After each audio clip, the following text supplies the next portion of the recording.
Welcome to this explainer. Listen, if you're a new parent, an expecting parent, or maybe you're supporting a new family, I just want you to take a deep breath right now. We always hear about breastfeeding like it's supposed to be the most natural thing in the world, right? But for millions of parents, the actual reality is that it quickly becomes one of the most stressful, emotional, and frankly guilt-filled experiences of early parenthood. You're exhausted, the baby's crying, and the sheer weight of everyone's expectations can feel totally crushing. So today, we're going to look at that actual reality of breastfeeding. We're breaking down the science, the psychology, and the hidden factors that, honestly, no one really tells you about. Right from day one, overwhelmed parents are just drowning in chaotic, completely conflicting advice. Think about it. Feed every 3 hours. No, feed on demand. Don't you dare supplement. Actually, you need to supplement right now. Pump more, pump less. It's absolute chaos. And somewhere in the middle of all that noise, the extreme sleep deprivation, and just sheer panic, parents almost inevitably start asking themselves this one terrifying question: am I failing my baby? It's a heavy, absolutely heartbreaking question, but as we're about to see, the whole premise of that question is flawed from the start. Okay, let's dive into this. The truth is, breastfeeding is not just biology. We tend to treat it like this simple mechanical process, but it is so much more than that. It's psychology. It's extreme sleep deprivation, it's intense stress and shifting family dynamics. What we're really witnessing here is modern life just colliding head-on with ancient human instincts. And sometimes, the immense pressure we put on parents to do everything quote-unquote perfectly becomes significantly more dangerous than the feeding challenges themselves. Section 1. How milk production actually works. So much of that early panic actually begins with one of the most common myths out there, this idea of accumulation. Basically, it's the belief that milk needs to accumulate, like sit and fill up in the breast over time, before the baby can actually eat properly. And this leads moms to totally panic when they feel quote-unquote empty. But in reality, milk production works through stimulation. The more effectively and frequently a baby nurses, the stronger the signal sent to the body to just keep making milk. This misunderstanding right here is exactly why formula is often introduced really early, purely out of this fear that there's no milk left, when in fact, the newborn is just doing their biological job, nursing constantly to establish that supply. And this brilliantly illustrates a really simple biological feedback loop. Step 1, the baby nurses. Step 2, a signal is sent to the mother's brain. And step 3, milk is produced. In those chaotic first few weeks after birth, this process is absolutely crucial, because this is the exact stage where lactation is being established. Newborns often nurse constantly, and you know what? That can be completely normal. But because we kind of expect this neat, predictable schedule, that constant nursing gets misinterpreted as a lack of milk, which just leads to immense, totally unnecessary anxiety. Section 2. The hidden cost of stress.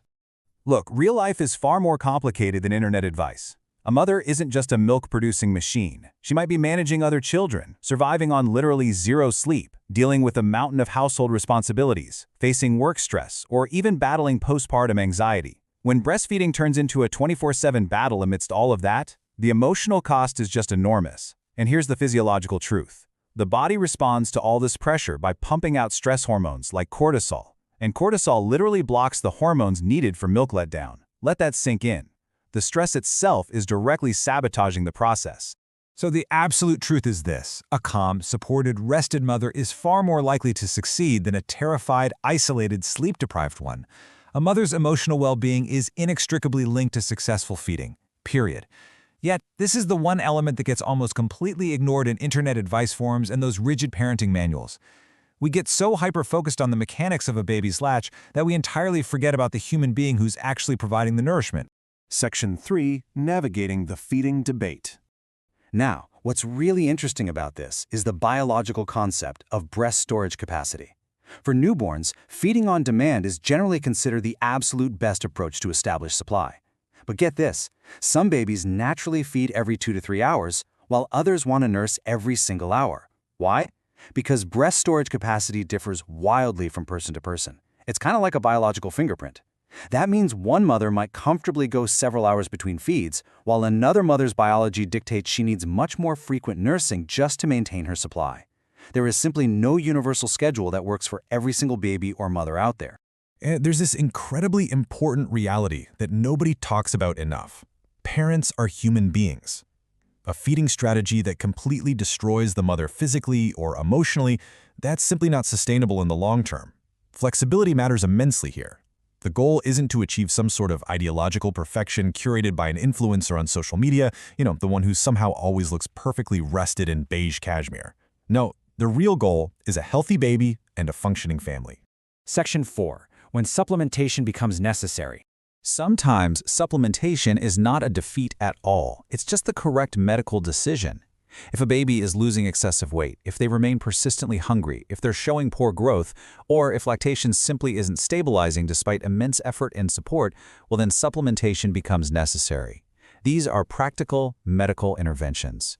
We need to stop viewing them as some kind of maternal failure, because they're not. It really boils down to this profound realization. A starving baby is not a victory for breastfeeding. Nutrition matters, growth matters, safety absolutely matters. The healthiest approach in newborn care is almost never extremism, it's balance. Section 5, feeding is a family system. One of the most overlooked factors in breastfeeding success isn't a special technique or a fancy tracking app or an expensive new pump. It's support. Breastfeeding should never be viewed as the mother's responsibility alone. A mother who can occasionally sleep, eat a proper meal, take a shower, and feel emotionally safe, she's far more likely to continue breastfeeding successfully. A partner's most important role in this whole thing isn't giving advice on latching, it's actively reducing stress in the household. It is a family system. And part of that family system involves understanding baby behavior beyond just milk. Feeding is way more complicated than just hunger. Babies might nurse for comfort, for soothing, maybe because of dry air, out of thirst, because they're overstimulated, or simply because they have a deep biological need for closeness. Breaking down this myth of constant hunger really helps parents understand their baby's cues without instantly doubting their own milk supply. So the crucial point here is that a baby's environment deeply impacts their feeding habits. Think about it. Overheated rooms and dry air actually increase a baby's fluid loss and physical discomfort, which leads them to nurse more frequently just to seek relief. Sometimes the issue isn't hunger at all. Room temperature, humidity, and overall physical comfort are highly overlooked factors that frequently masquerade as hunger. Section 6. Care, not competition. Breastfeeding is incredibly valuable, for sure, but it should never destroy the mother. The absolute best feeding method is the one that nourishes the baby, protects the mother, and allows the whole family to function, both emotionally and physically. Whether that means exclusive breastfeeding, combination feeding with formula, or exclusively using formula, parents should never, ever be made to feel ashamed for surviving one of the hardest periods of human life. Ultimately, feeding is not a competition, it's care. I want to leave you with this final provocative thought. What if we stopped aiming for perfect and started aiming for healthy? Healthy babies, healthy mothers, healthy families. When we finally strip away the rigid internet ideologies and those impossible standards, we find a profound sense of relief. Thank you so much for joining me on this explainer. Keep learning, keep questioning, and above all, give yourself some grace.